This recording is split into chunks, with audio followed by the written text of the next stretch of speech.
Aceh nyaris berdiri sendiri. Di Blang Padang, Banda Aceh, ada sebuah bangunan tua bekas pusat pemerintahan Belanda. Kini telah berubah wujud, dijadikan SMA Negeri 1 Banda Aceh. Di Gedung Setan, sebutan rakyat Aceh waktu itu terhadap kantor Belanda, SMA Negeri 1 Banda Aceh kini menjadi saksi bisu fakta sejarah tanggal 20 Maret 1949. Di gedung itulah pertemuan penting para tokoh-tokoh di Aceh berlangsung.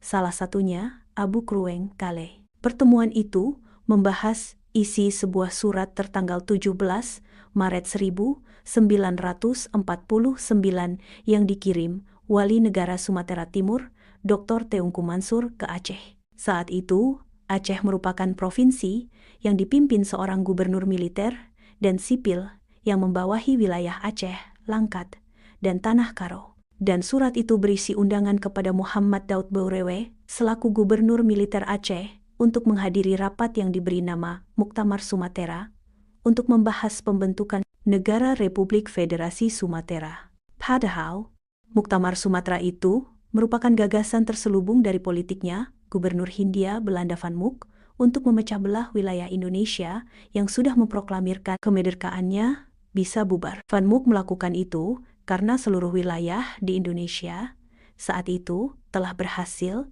diduduki Belanda pasca agresi militer kedua tahun 1948.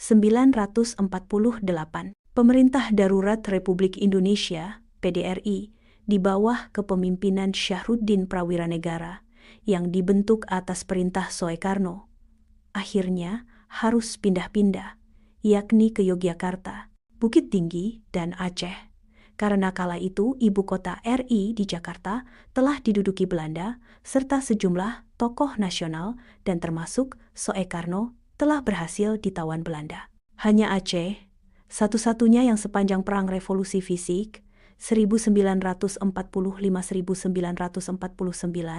tidak berhasil diduduki Belanda, sehingga gagasan yang ditawarkan oleh Van Mook untuk bergabung dalam Negara Republik Federasi Sumatera, NRFS, akan membuat Indonesia pada akhirnya tak lagi berwujud. Kepentingan Belanda untuk Aceh agar bergabung bersama NRFS sangat besar. Aceh dianggap Belanda telah menjadi daerah modal RI dan tak lagi memberi dukungan dan perjuangan untuk rakyat Indonesia ke wilayah lain. Suasana Gedung Setan pun hari itu berlangsung panas. Terjadi perdebatan sejak jam 10 pagi sampai jelang jam 11 malam. Hasilnya berupa 3 pilihan. Sebagian menerima ajakan Van Mook bergabung bersama NRFS, sebagian ingin memproklamasikan Aceh sebagai negara sendiri, dan sebagian tetap setia mempertahankan Negara Republik Indonesia. Dari 3 pilihan itu, hanya Abu yang mengusulkan Aceh untuk berdiri sendiri.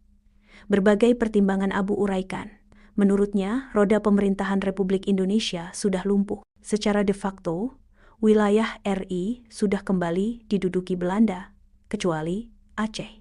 Selain itu, Aceh telah memiliki sejarah dan kemampuan secara militer untuk berdiri sendiri lewat salah satu komando TJK Daud Baurewe yang menjabat gubernur militer dan sipil untuk Aceh, Langkat, dan Tanah Karo, sehingga berbagai alat persenjataan berat peninggalan Jepang yang berhasil dikuasai pejuang Aceh bisa menjadi salah satu modal kemampuan Abu dan para ulama lain untuk menggalang kekuatan rakyat dalam mendukung gagasan tersebut. Namun saat berbagai gagasan dan uraian disampaikan Abu, TJK Daud Baurewe juga meminta pendapat peserta rapat atas tawaran Van Mook, tetapi tidak ada satupun dari mereka memberikan tanggapan. Menurut Tengku Ishak Ibrahim, salah satu anggota TNI yang pernah bertugas di Makassar dan pada masa TII menjabat sebagai Komandan Batalion TII wilayah Darussalam, malam itu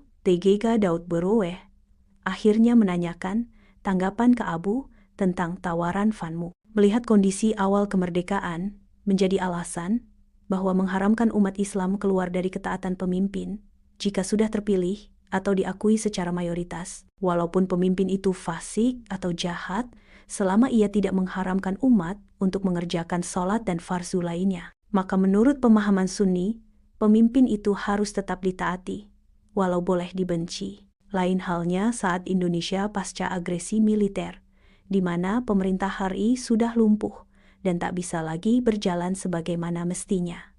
Meskipun demikian, situasi di Bukit Tinggi tak lagi aman. Bahkan, Daud Berweh meminta Presiden PDRI, waktu itu Syafruddin Prawinegara, hijrah ke Aceh, sehingga pemerintahan RI masih dapat dipertahankan. Oleh karena itu, secara hukum agama, Aceh sudah memiliki momentum yang tepat dan boleh untuk mengumumkan negaranya sendiri demi menghindari kevakuman pemimpin dan pemerintahan, di mana kehilangan pemimpin menurut ajaran agama dan keyakinan Abu sangat dilarang dalam agama. Seperti dalam salah satu riwayat ulama fikih mengatakan, 60 tahun di bawah pemerintahan imam, yang jahat lebih baik dari semalam tanpa pemimpin. Kini Abu telah tiada, manusia yang hanya bisa berencana namun takdir Allah untuk menentukan apa yang berlaku. Wallahu alam.